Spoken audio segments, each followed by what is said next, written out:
नमस्कार, कसे आहात? आय होप तुम्ही सर्व मजेत असणार. तर इथे मी बटाट्याचे काप करायला घेतलेत.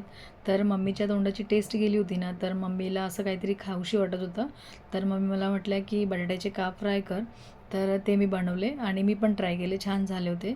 तर मी 2-3 व्लॉगमध्ये असं म्हटली आहे, की मम्मी आजारी आहे, परत त्या ॲडमिट आहे. मी 2-3दा बोलली व्लॉगमध्ये. तर त्याचं कारण सांगते. तर मम्मीचं किडनी स्टोनचं ऑपरेशन झालेलं. तर त्या 8 दिवसात ओके झाल्या. मग आल्या त्या घरी. त्याच्यानंतर मग टाके वगैरे ते रिमूव्ह केले, सगळं व्यवस्थित झालं. पण त्यांना महिनाभर कंटिन्यू ताप असल्यामुळे त्या वीक होत गेल्या. ते तापामुळे तोंडाची टेस्ट पण गेली, त्याच्यामुळे त्यांना जेवण जायचं नाही, उलट्या वगैरे व्हायच्या. म्हणून त्यांना रिकवर व्हायला वेळ लागला. तर इथे आज पाणीच नव्हतं घरामध्ये आणि त्याच्यामध्ये कंटिन्यूच पाहुणे चालू होते. तर दळण संपलं होतं, मग इथे दळण टाकून घेतलं. तर इथे बघताय तुम्ही आमचा बॉडी बिल्डर चाललाय दळण घेऊन. ताई म्हणजे माझे मोठ्या नंदनबाई. इथे मामा आलेत, म्हणजे कंटिन्यू पाहुणे चालूच होते त्या दिवशी.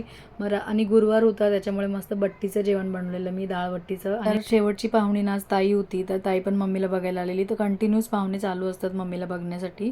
तर आता बरे आहेत मम्मी, तर आता कमी झालेत पाहुणे पण. तर त्यानंतर मम्मीला इथे भेंडी खाऊशी वाटत होती. मग मी तव्यावर भाजून घेतली भेंडी आणि त्यानंतर कढईमध्ये मस्त टोमॅटोमध्ये बनवली. त्यानंतर इथे आम्ही जेवण घेतलं पुढे. मी मस्त बट्टी चुरून घेतली आणि छान लागते बट्टी चुरून. तर असा होता आजचा मिनी व्लॉग. आवडल्यास लाईक करा.